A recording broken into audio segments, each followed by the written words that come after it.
So, like you said, there are 5 pillars of health. So, I've learned something about blue zones from that course. Have you heard about blue zones? I know. Okay.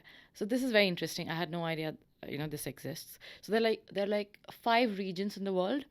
I think it's Japan, Greece, Italy, California, and Costa Rica. So, in these 5 zones, the people there are the longest and healthiest living people on earth.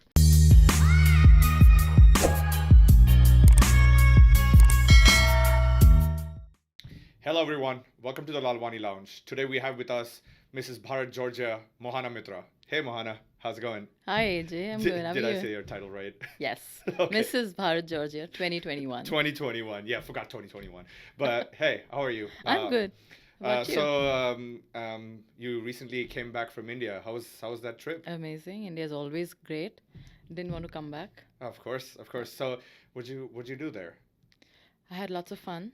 I was working as well from home, but I've met my old friends, my family, relatives, chilled. That's about it. Nice, nice. So, took advantage of working from home. Yes, absolutely. Nice. So you literally work from home. I did, yeah.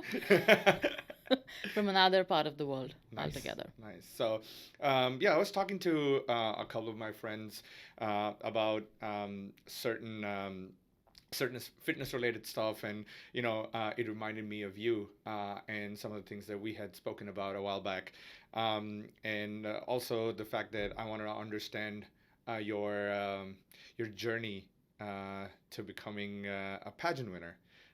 So, would you like to shed some light on that? Sure, absolutely. So winning a pageant or even participating in a pageant was never a plan. It was never a part of my plan. But I used to be a makeup artist for them for a few years, and the organizers knew me from there. And they had seen my transformation in terms of my body. So then they reached out to me in the year 2021 and said, you should participate. So that's how I did it. Uh, Now, my main ambition was I've always had very bad stage fright. And every year, we have some resolutions, right? So 2021 was the year when I decided I wanted to get rid of my stage fright. So I also joined a club called Toastmasters. I don't know if you've heard about them. So they are a public speaking club. So I joined them and I was, working with them every weekend and everything. And when this opportunity came my way, I said, probably I should do the pageant because I can wear pretty clothes, look pretty on stage, and get rid of my stage fright. Maybe at least face my fears.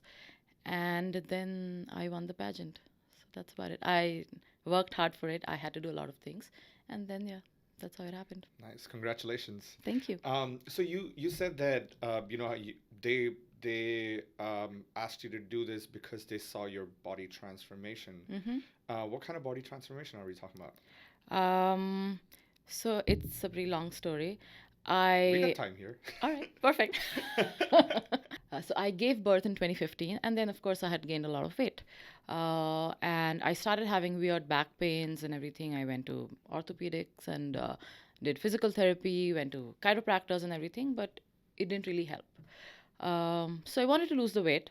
I was working out and trying to eat healthy, but then almost after 5 years of suffering with the back pain, I figured out that I have some autoimmune condition, and then I went to a specialist, and then they told me I have psoriatic arthritis, for which the only medication that they have had was or still have is immunosuppressants.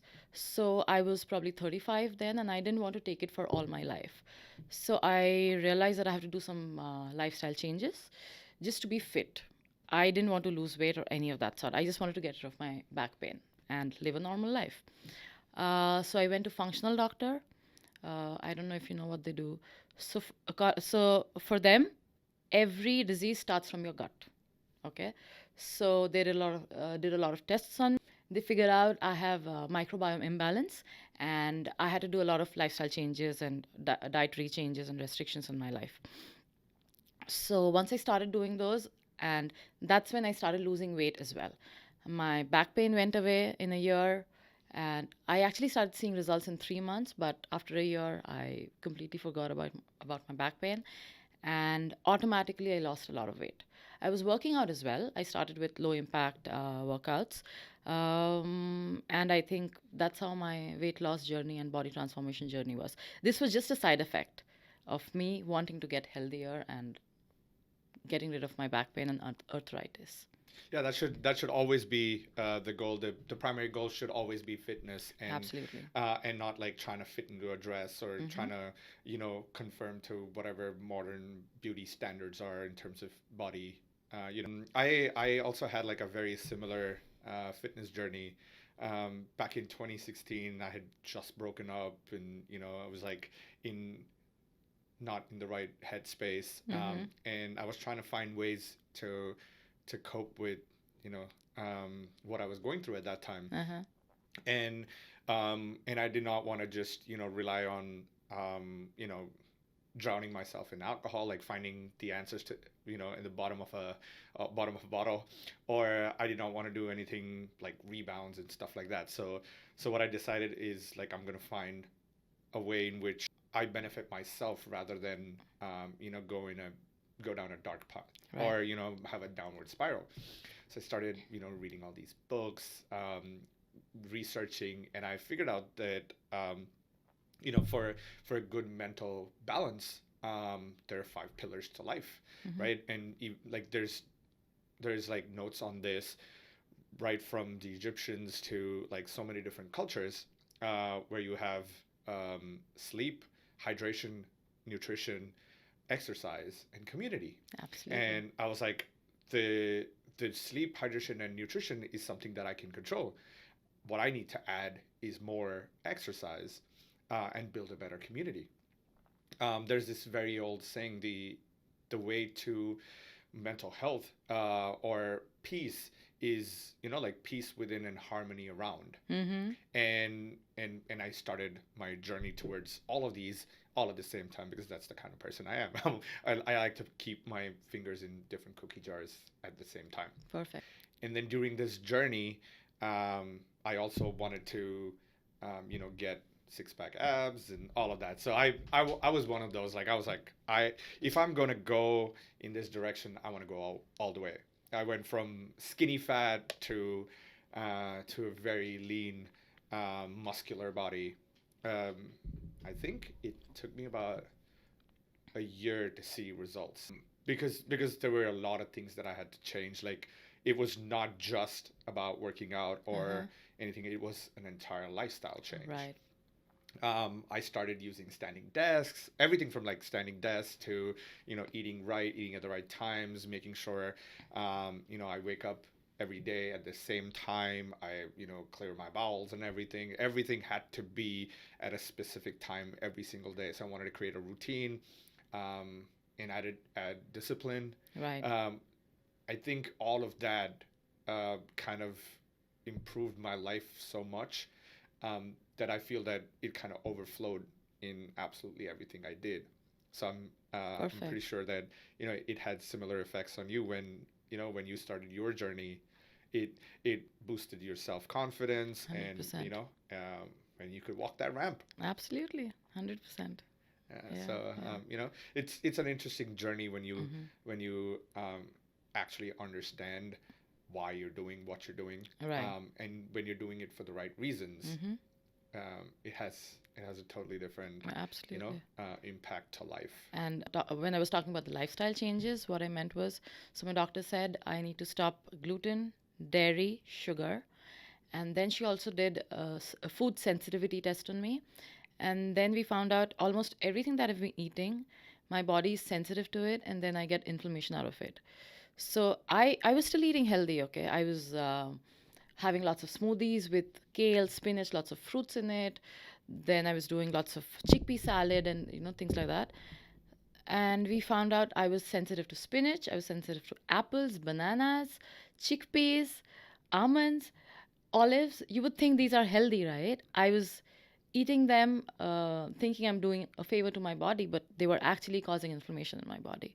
When I realized I have to give up all of these and start a new dietary plan, and then I was like, whatever I'm used to, I have to get rid of them and think of everything new.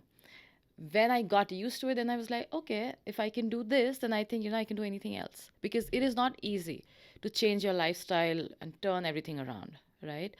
So that, of course, gave me a lot of mental strength as well. like you said, and a lot of confidence as well, for So sure. what you're saying is you could not have a martini with hummus. Yes, no alcohol for sure. No alcohol. So did you quit alcohol altogether? I did for 3 years. I didn't drink at all. Wow. Hmm. So there's one of the things like when you're on this journey, one of the things with weight loss is giving up alcohol Right. because it's like a lot of unnecessary empty calories. So for me, like I said, weight loss was never my goal. I thought if I'm not putting any junk in my body, if I can give up all these, food that I like or that I thought were healthy, why can I not give up alcohol? And I just quit cold turkey. Sparkling water was my friend for 3 years. I, I did the exact same thing with sugar. Okay. In 2016, I went cold turkey on sugar. I gave up.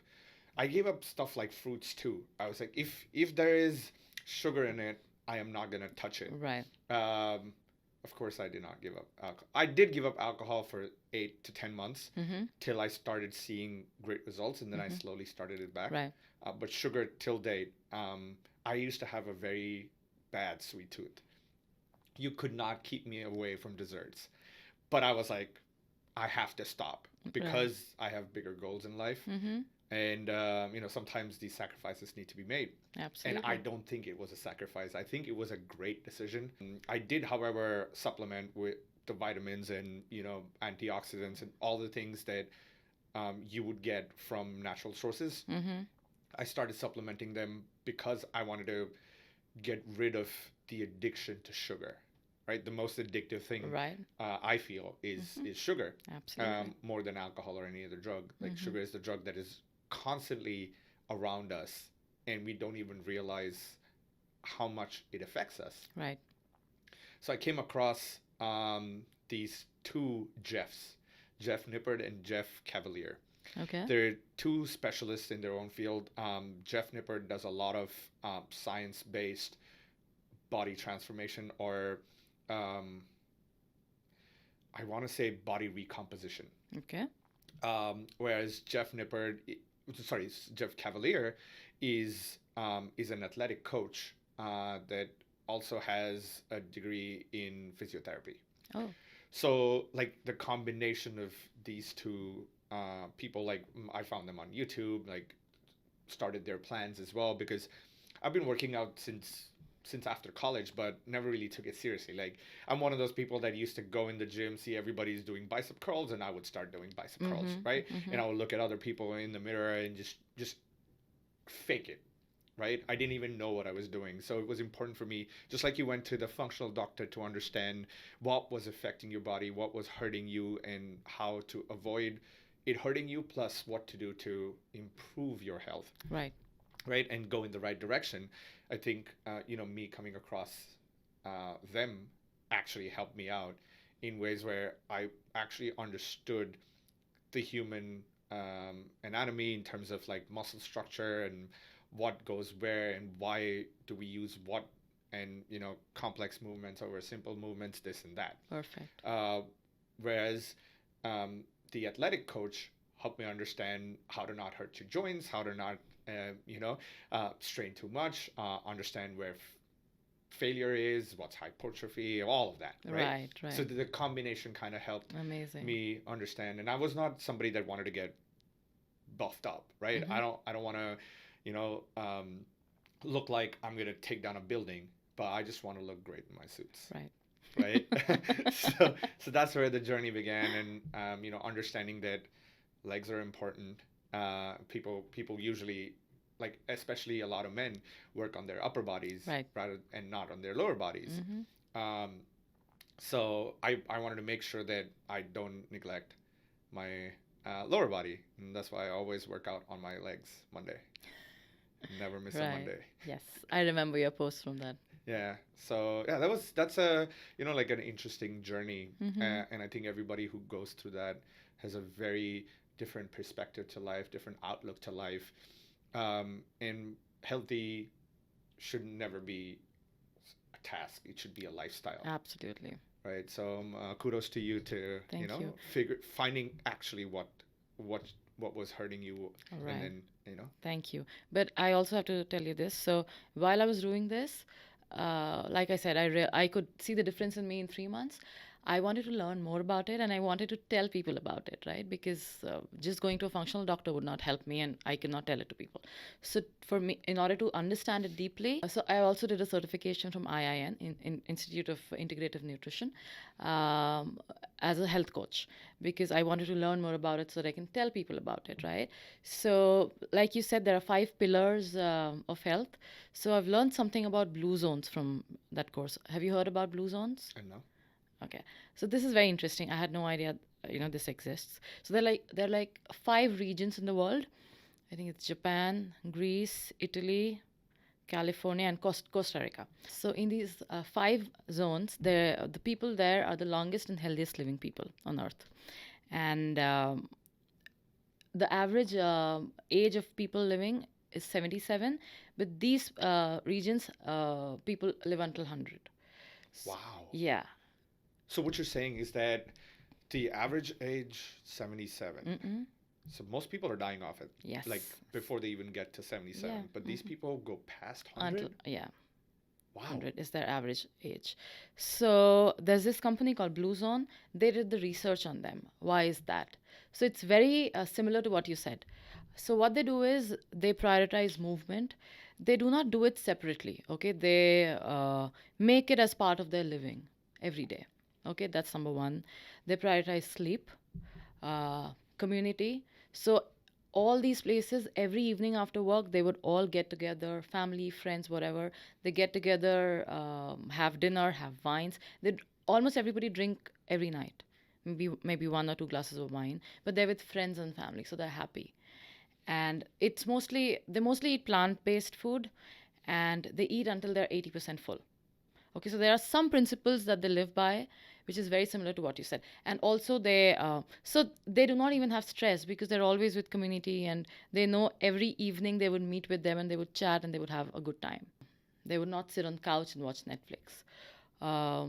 So I think we should all learn from that.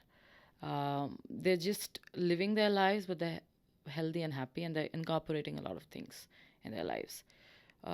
We should do that as well, right? So what you're saying is that I should drink every day?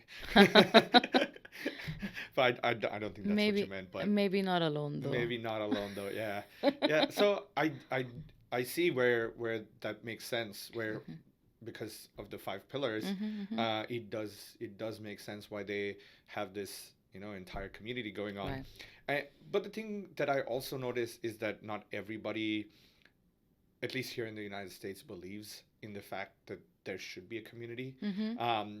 I have seen a lot of people kind of, not be a vulnerable person. Mm-hmm. Like, I have noticed people being assholes instead of being vulnerable.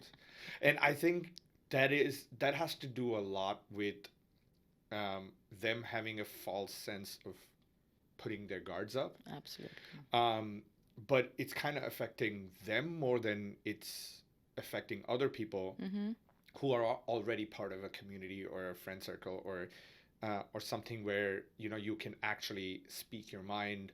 A lot of couples try to achieve that between them, but it's too much for one person to handle an entire um, you know load from somebody else, right? So it becomes too much Right. if you have to do that on a daily basis. But Mm-hmm. if you have like a community, you have multiple people that can pitch in, and it's not one person's load to handle, and then in return you handle somebody else's load as well, making Absolutely. it like a better experience, Mm-hmm.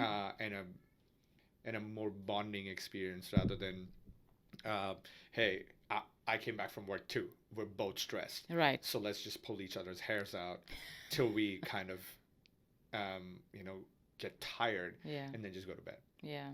And that is what we will call therapy. Mm-mm. Right? But that's so interesting, um, that when you drop all your guards, Yeah. Yeah. that you actually end up being more protected. Mm-hmm. Mm-hmm. That's such a fascinating That is true. That is idea. true. Yeah. And the fact that we don't do that on a normal basis. Yeah, but I think that's how people have become nowadays, right? I don't know who's being real, who's not being real. 90% of the people have their guards up nowadays. But why do you And think that is? I'm not too sure. I think everybody wants to be cool and look powerful, and I think it's all about the power play. What do you mean by power play? Like why would somebody be an asshole to other people just as a power play? Um, Everybody has a false sense of being better than others nowadays. Everybody wants to do that because it's all about the social media, right? Nobody wants to tell us what's really going on in their lives.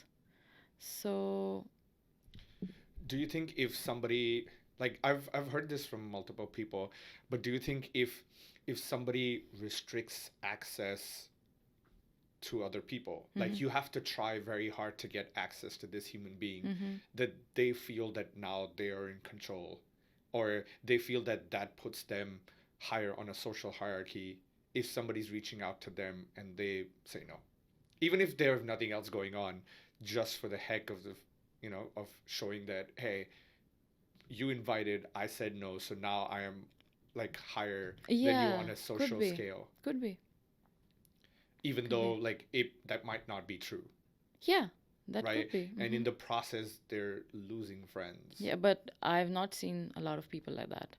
I meant it another way. Okay. So I feel, so suppose a bunch of people are hanging out, right? And then there's one person who's not. They see your picture or whatever. And then next time they would want to hang out with you. But even if they're here, they would not be real with you. They'll, so they would maybe call three of your friends and be very sweet to them just so that they are involved next time. And they're not even being real with you. You know what I mean? Okay, so it's like a manipulative tactic Yeah. to not miss out on events, Mm-hmm. or maybe because they have FOMO or whatever, Yeah, right? yeah, Fear of yeah. missing out. Mm-hmm. But they still want to be part of it because they want to be part of those pictures, Yeah. and want to give out this false sense of, hey, Yes. I have this community, I have these friends, I have I have a life going on. Mm-hmm. But they're actually not friends with anyone because they don't talk about themselves. They don't talk about the real person. Okay, so then they're also just trying to.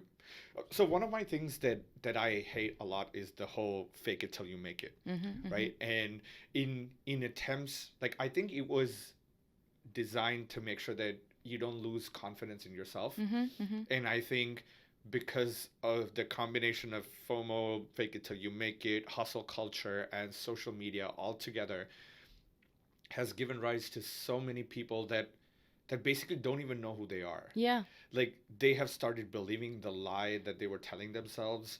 Um, they have now become a part of this community where everybody is like that. Yeah. And I see so many people on social media with like millions of followers or thousands of followers presenting information or presenting their pictures in such a way that, oh, my life is So cool. fantastic, Yeah. right? I am traveling here, I'm traveling there, and I feel that if you travel, the more you travel, the more humbled you get, right? Right. The more cultures you're exposed to, the more you understand about life, and the more humble you get, the less entitled you are. Mm-hmm. Um, I don't care if you're paying for your own vacation or no, but if you get exposed to so many different cultures, you're bound to self-reflect at some point, like, what am I doing with my life, Right. right? And I feel that a lot of people just post these pictures, hey, I was here, I was there, I was XYZ, and then when you have a conversation with them, they have nothing, like no personality, Absolutely. or no character.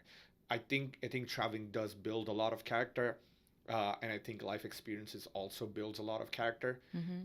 But if you do not have if social media is your personality, right? Like you are nothing outside of a few Instagram pictures and a few Instagram likes. Right. Then have you really looked inside and worked on yourself? And I think all these things go hand in hand. Like they don't show their real self, maybe because they don't know who their real self is, Absolutely. Could be. right? Mm-hmm. Uh, and I mean, we could blame social media as much as we want, but I think it's at the end, it's in our control. I think if 100%. we put down our phones, right? I know when I had first got my phone, we had a rule at my parents' house that if you're at the dinner table, all phones must be aside, right? And I think I had like a 7 or 8 p.m. cutoff, and then after that, no phone. Like I had to put my phone away. My parents put their phones away. We would just spend time with the family. Right. And I think a lot of these people still do it. I've heard a lot of stories about a lot of parents still doing it, like new parents now. Mm-hmm. Mm-hmm. So I don't think that thing did not pass through generations. It did pass through generations, and there are a lot of people that realize that we shouldn't be doing all of this, Right. and they just ended up with, hey, let's put our phones down. We also had this thing with our friends that we would put all our phones in the center of the table upside down Okay. and on silent. Mm-hmm. The first person to touch their phone before the check arrived at the table, right? So before that, anybody in the middle of the conversation touched their phone, pays the whole check, Wow. That is so cool. I love it. right? So so Yeah. like it started off with some people just going, oh shit, Oh, I just want to make sure everything's okay, subconsciously. Yeah. I know. right? I know what Like you I mean. want to make Yeah. sure, hey, my wife's okay, hey, this is okay, hey, that's okay. Mm. And they all ended up paying Um. the checks till we got to a point where they would text right before they got in. They would text, hey, babe, I'm gonna be busy for the next couple of hours. Everything good? Do you need anything? Um, and they all turned off their notification sounds. I still have no notification sounds, still dead, even on a normal day. Mm-hmm. And they would put down their phones. They would just keep one phone number on, so like their partners or whoever, right? Mm-hmm. But Mm-hmm. you were allowed one, uh, because you want to make sure that Right. your family and everything's taken care of, your Right. parents and everything. But apart from that, you were not allowed to touch your phone, and it was some of the greatest conversations we've ever had till date.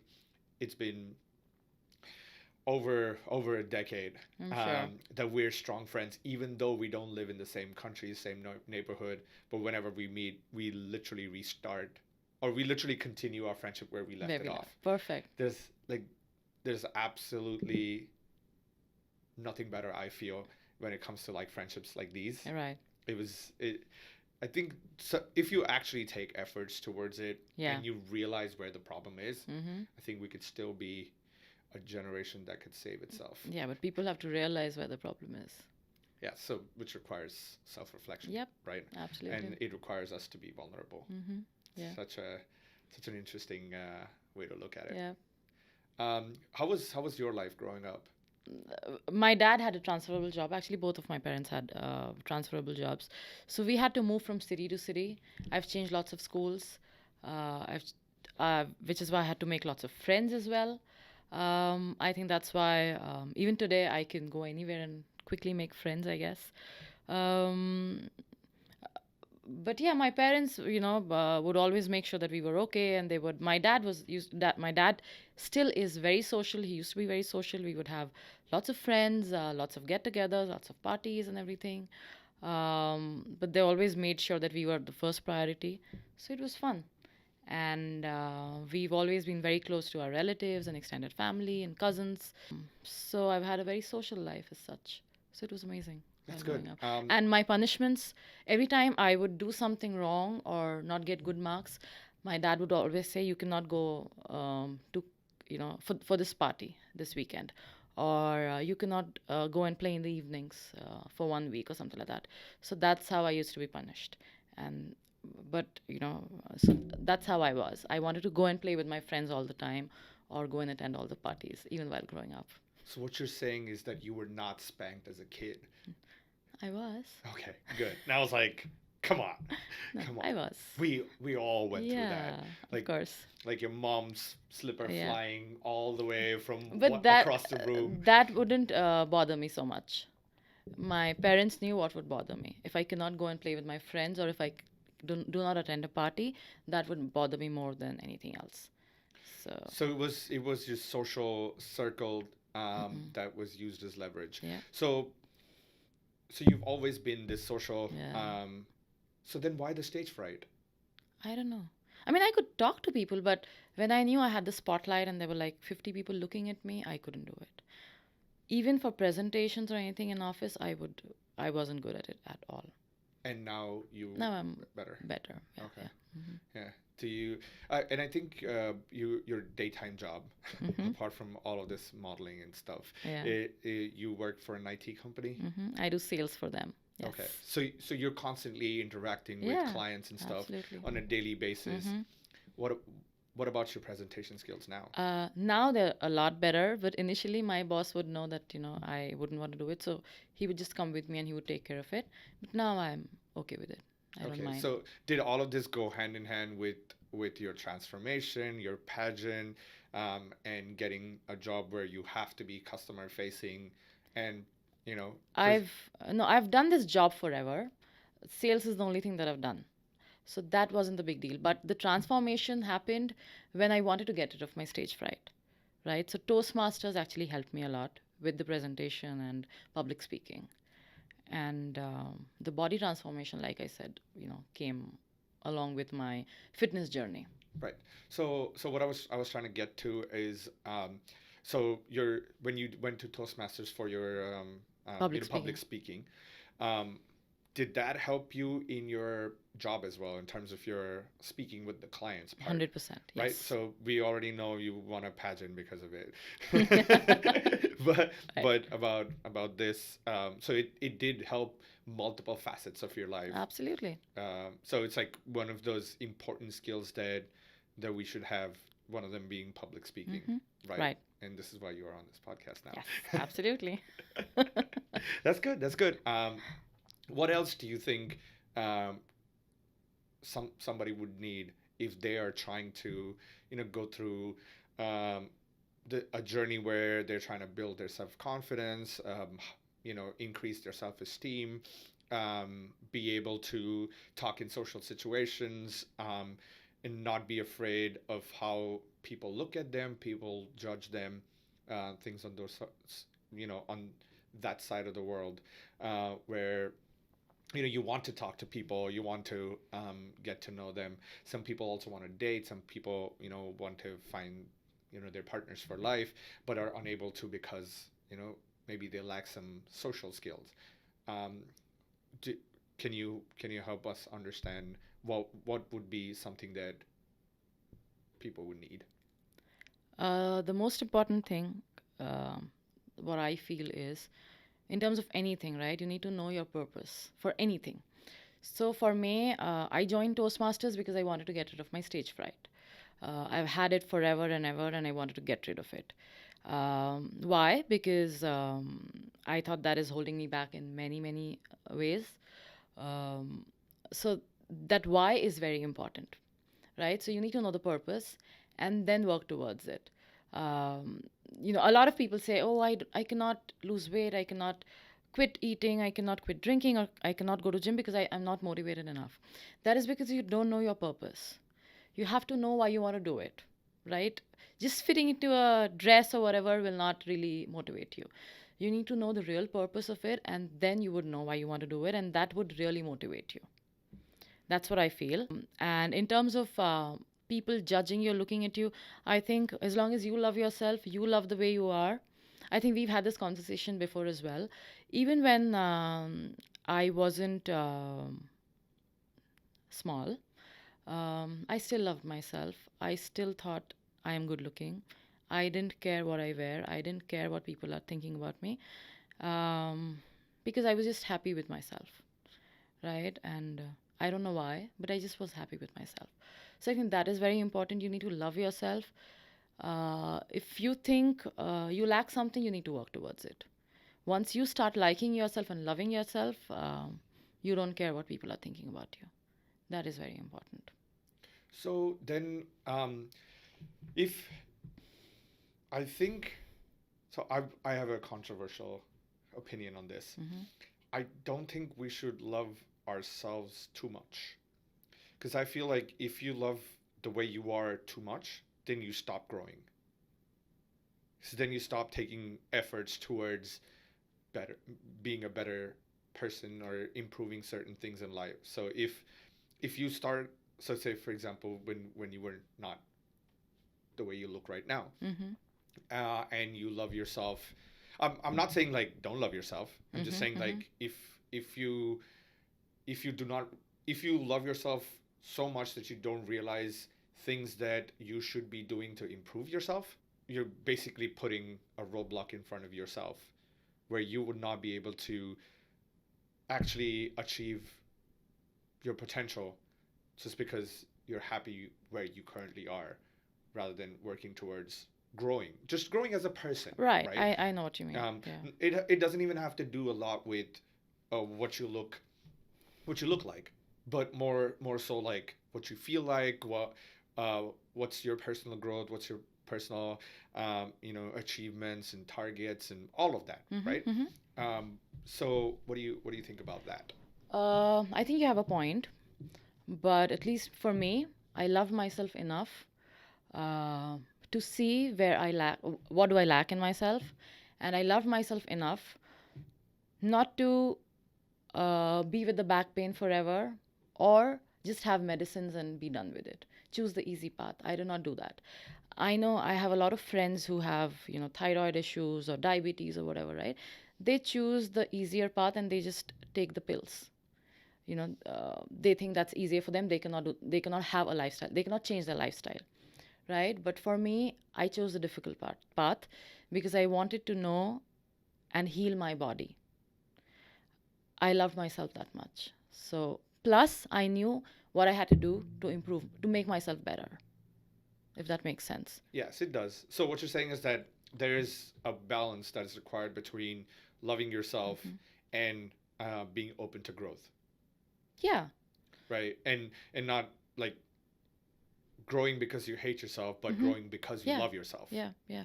Okay. So, another thing is, my when we were doing the certification for the health coaching, they would always tell us, be kind to yourself, love yourself. So when they said be kind to yourself, they meant, okay, your friends are drinking, or maybe they're having an ice cream. You want to do it, but you shouldn't do it for your health. So be kind to your body, be kind to yourself. Don't do it just because you want to do it. Don't do it. So you understand that there are two ways of loving it. People will say, oh, I love myself, I don't care, I want to have that drink.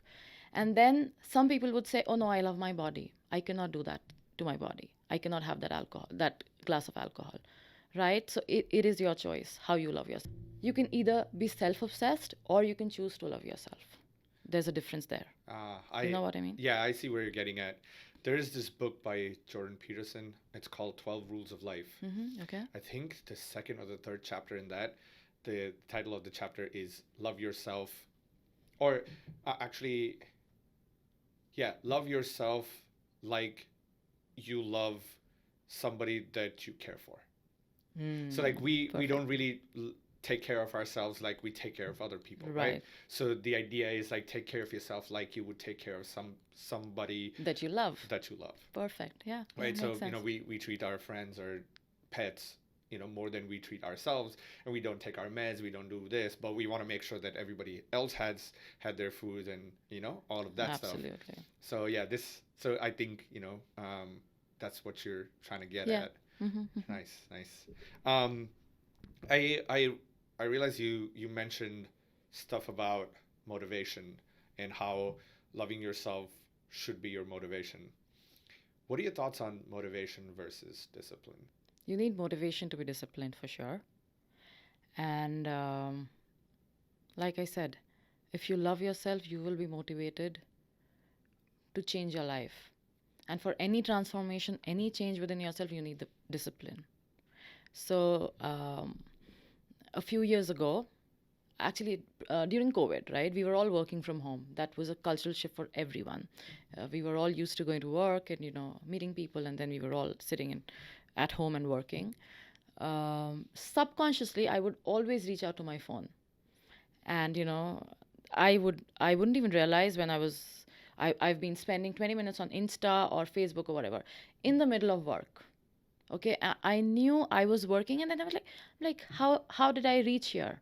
I spent like 20 minutes on my phone. So it took me time, but that was happening subconsciously, right? But then I realized I have to stop myself. I have to discipline myself and train my brain not to do that. It took me time. Trust me, it took me a lot of time. It took a lot of discipline.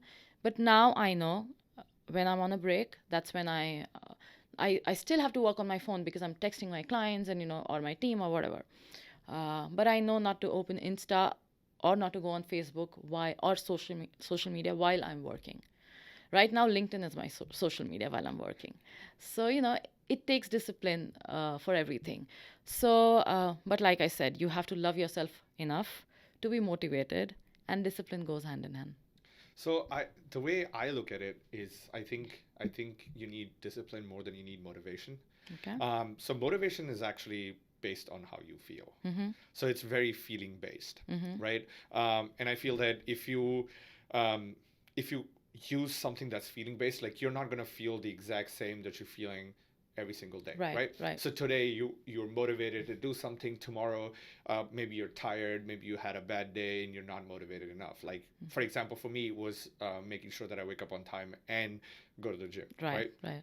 So it's an early morning routine for me, and I feel like discipline is something that will get to you from point A to point B, regardless of how you feel. I get Right? So you 100%. so you wake up in the morning, you know that this is my routine, no matter how I feel. Even if you're not motivated to hit the gym, you would do it because you're disciplined. I know Yes. what you mean. So this is what 100%. I feel like it is Mm-hmm. important to be more disciplined Yeah. and not motivated, Mm-hmm. which is also which also kind of goes in hand with relationships these days.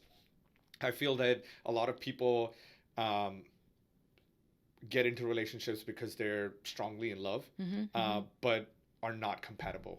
Like they don't figure out that part first too. So you are getting into a relationship based on how you feel, and these feelings go up and down based on your mood, Okay. right? But when you actually work on figuring out issues together, figuring out personal growth together and all of that, Right. and you build up that compatibility, that communication, then that's the discipline part of it, Right. where even though you may not love that person that specific day for whatever reason, Mm-hmm. maybe he forgot the engagement date or whatever, like did not celebrate the 6 month anniversary with you or anything of that sort, Right. you still wake up next day and still love the person, and still work on the relationship and all of that. Right. So I do feel that unless you're disciplined one place, you won't be disciplined everywhere I else. agree. So it overflows both ways, and in that mentality shift of going from motivation to discipline, I feel is very important for a lot of people these days, right? Staying like that consistency, Mm-hmm. Mm-hmm. like we humans are creatures of habit, creatures Right. of a routine, and Absolutely. we need that routine to make sure that a lot of it is now subconscious. So Right. you, instead of going on social media as your subconscious, you now not go on social media as part of your subconscious. So Mm-hmm. it's like those interesting thoughts I have when I'm thinking. Amazing. Great thoughts. Thanks. One of the things that I wanted to talk to you about, or like I picked up on that blue zone thing, Mm-hmm. was that 80% full. Yeah. I eat till I feel terrible, like when I cannot even move. I think most of us do that, right? I need to be able to go. I ate too much, and that's when I feel okay. I guess I'm full. Yeah. I think that's what we've learned since we were kids, especially for Indians. You know how important food is for Indians, right? Moms would always feed you and, force you to eat, basically. Even if you're not hungry, you have to eat your breakfast, lunch, dinner, and a snack in between. But that's what I've learned, that you need to be 80% full. If you stop eating for a while, if you take a break, then you will actually realize that you're full. You don't want to eat anymore. But because we're just eating and, chewing quickly and gulping our food, we don't even realize that we're full. So So how do you realize that you're 80% full? you need to take breaks and eat slowly. But That's what he then, said. but then, when you realize you're full, you already know you're 100%. So how do you know 80%? Like how do you know like this one last roti is going to be it? So maybe if you eat three rotis, try two rotis, and wait for a while and see if you want to eat the third one. But I'm not 100% full, so I'm still like 20% hungry. Wait for 10 minutes. Then you would actually feel okay. I don't need the third roti anymore. I always need more rotis. I mean, how could you say no to garam rotis? Like, I feel it's part of my love language. Like, give me a hot roti, it's my love language. So, You need a rotimatic then. you want me to fall in love with a machine? I don't think I'm yeah, no. As an engineer, I don't think I want to fall in love with machines. But yeah, that 80%. So I've heard you should eat slow, like you were talking about, take Right. breaks. You know, this like if you eat slow, it gives time for your stomach to send signal to your brain like, hey, I'm getting full. Absolutely. But how do you personally figure out like, okay, I'm I'm almost there, right? Um, I I can do that while I'm working out, where I know if say for example I'm squatting and my legs start shaking just a little bit, I know I'm like almost Done. there, Yeah, right? yeah, yeah. Mm-hmm. My next rep will basically be 100%. Mm-hmm. So I stop right before Mm-hmm. muscle failure. Right. But how do you figure that out when you're eating, So you came to this point with practice, right? right? So exactly that's what happened with me as well. Initially, I did not know. But then I started taking, so I'm gluten free. I don't do rotis, but I eat rice. Oh, I'm sorry So, for you. Is gluten against your functional medicine inflammation too? for me, for any autoimmune condition, they say you should avoid gluten, dairy, and sugar altogether. Okay, so no rotis. Yes, no Wow, rotis. no I mean, rotis? I can do gluten free rotis, but That's I not don't even a miss them. roti. I don't miss it anymore. I'm good. So can you do naan? No, it's gluten. Oh yeah, that No is. wheat at all. Okay. Yeah. Wow. I'm so sorry. Yeah, naan used to be my favorite, so don't remind me of it anymore. I think that's what I'm gonna order for dinner tonight. Some nice butter naan, like garlic naan maybe. Sorry, I got sidetracked. Well, it's food. Of course, I'm sidetracked. So yeah, so I what I started doing was so maybe if I was doing two serving spoons of rice, I started taking one and a half, and then slowly I realized how much what's the portion that I need. Now I know.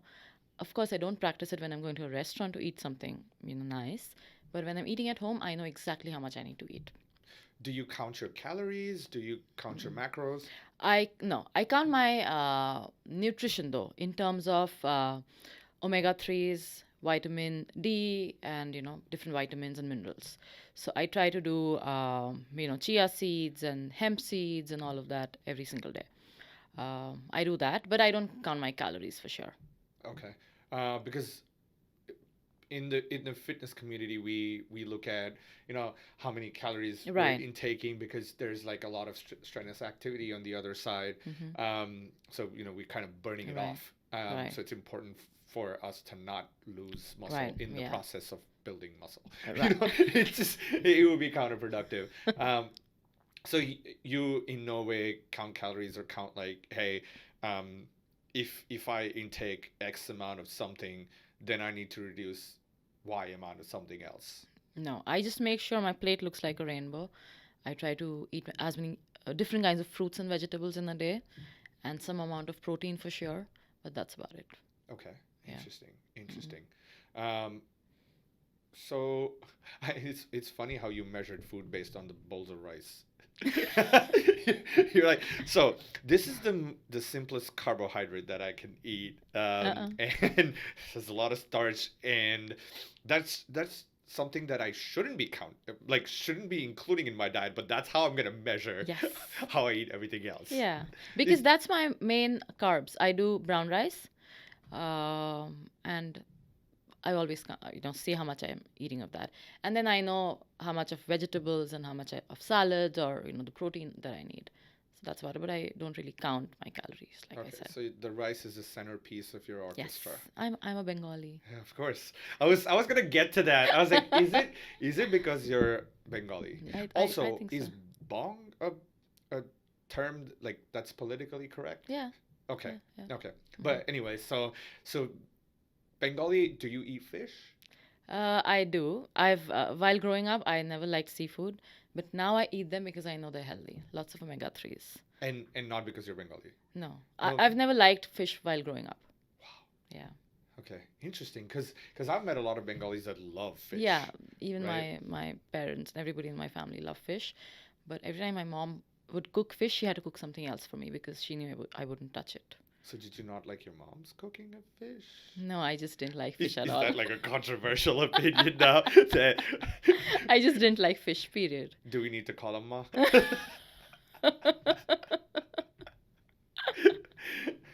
Okay. All right. So and then you started, eating fish. So, uh, and that's not something that affects your autoimmune in any way. No, that is supposed to be good for me. Okay. Yeah, it's because of the Omega 3s. omega threes. That's Hmm. what I was getting. So, do you do you take supplements for omega threes or I you eat do. fish instead? No, I take supplements as well. Okay. Yeah. So it's like a combination of Hmm. both. Yeah, yeah, yeah. Did you have to take any other, like maybe Ayurvedic supplements or something that is like naturally sourced during your journey Hmm. through the whole functional medicine process? I did a lot of herbs, so I think thyme and You're not talking coriander. about weed, right? I wish. No. So there was ashwagandha, moringa, um, and lots of supplements like that, which is actually good for inflammation. So I did a lot of herbs, and also they generally balance your gut microbiome. So I had to take a lot of them initially when I Nice, started nice. out. I actually had somebody who is like one of my very good friends. She's a certified Ayurvedic coach, and we had like a long discussion about ashwagandha Okay. because it's very popular in the fitness industry as well. Right? Mm-hmm. So yeah, make sure you watch that episode. Okay. It has a lot of information from an expert about ashwagandha. You Perfect. said that and it just clicked. So you did use a lot of naturally sourced, I want to say supplements or naturally sourced herbs Mm-hmm. in your journey as well. Mm-hmm. Yep. Interesting, Yep. Yep. interesting. Um, and would you recommend that as Yeah. opposed to modern medicine? 100%. So, what functional medicine does is detoxifies your body and heals your body from within and builds what is lacking in your body. So, I did a lot of herbs even to detoxify my body, and then there were a lot of. Do you know about lymphatic drainage? So, to do a lot of things for that as well. There's dry brushing, and then there's a trampoline, and a lot of things like that as well. So, anything that makes you sweat as well, and Epsom salt bath and all of that. So, a lot of natural things would help you with that. So, supplement is also important there. So what you're saying is that, y- y- so this is what how I see it. So you were smoking weed in a bathtub with Epsom salt. Wouldn't that be like spa day? Right? Like you're Minus the describing weed. you're describing a spa day. Like, hey, how do I get better in life? Just have spa days. Yeah, perfect. Absolutely. Yeah. And dry brushing would be like, like a facial for your For the entire entire body. body. Yeah. Absolutely. Wow. Again, minus the weed, okay? I don't think anybody from your work is watching this, and you won't get randomly drug tested once this episode comes out. That would be funny though, if it does. But interesting. So do you kind of like because you went through this journey, is that something that um, you incorporate in your family life with your kid and your partner? I try to. My kid wants to be, he's very health conscious. He's just 8. but he wants to work out every day. Even if I miss my workouts, he wants to. He's like, can we go out for a walk or whatever? So he'd want to make sure that even I work out every single day. Mm, my husband I have to try and push him a bit, but he's changed his food habits for sure. He also avoids a lot of processed food like he used to eat before, but he avoids them. But my son has seen the difference in me for sure, so I think he gets a little bit of that from me, I guess. So what you're saying is your husband did not see these changes? He did. Wow, he owes you a lot of flowers now. Maybe another diamond ring or something. I think you should leverage this. I will. Good idea. I need a piece of that. I need my commission. But sorry, you were saying. Yeah, so of course I do. And then, my parents, both of them are diabetic and everything. So they've changed their lifestyle as well. I had to give them a lot of inputs about this because they've seen me as well. They knew how I couldn't walk when I had my bad days with the back pain, and now I can wear heels and dance in them. So even my parents, they've changed a bit of their lifestyle because of the diabetes and everything. So yeah, I think I try and help everybody that I can, but like I said, I have some friends um, who are on medications, but I couldn't really change them a lot. Okay, so if, say, for example, I am somebody that is on medicine for something, right? And you feel that functional medicine or this way of lifestyle changes can help me at the same time build my confidence. At the same time, um, I will be able to because I'll be confident. I'll be able to be more open to the idea of public speaking or being involved in social circle. What would your advice be to me? Like, if I was really your friend and you were trying to help me, what would you say to me In terms of your health? in terms of like like if I'm on medicine and I'm low on self confidence Okay, and I have stage fright, like everything that you went through, got it. um, if you found another you, Mm-hmm, what mm-hmm, would your advice to that you would be? mm-hmm. So I always say this: we need to start from a little small change. Okay, so I always tell whoever I meet first, I tell them about functional medicine first, in terms of changing lifestyle and healing your body. But I think you should start small. So the first thing I always tell people is do a at-home test for food sensitivity. So there are some companies like Everlywell, and then there's Viome. What they do is they would test you, and you can see it's at home kit, like I said. You can see what food are making you inflamed, what food your body is sensitive to. And then just start with them. Maybe they'll give you 5 things that are bad for you, and they'll give you 5 things that are superfood for you, for your body, your composition. Okay, so start with them. Maybe quit those 5 food, or out of those 5, maybe start with the 3, and see the difference for a few weeks, and try the superfoods for you. Maybe you don't like kale, but maybe have it with something that you like. Maybe put them in smoothie, put pineapples or whatever fruits that you like, right? So start with that, and slowly you would see the difference. And then you would know that, okay, if this can make a difference, then maybe I can build up on something else. So everybody needs to start slow. You cannot start and change everything at one go, because that is never going to be sustainable. So start with one change at a time and slowly build up on them. Okay, perfect. Thank you very much, Mohana, for that. So thank you for coming and having this chat with me. And it was lovely having you, and hopefully we'll have you again another time as well. Absolutely. Thank you for having me. I really enjoyed our chat. Of Thank you. course, of course. All right.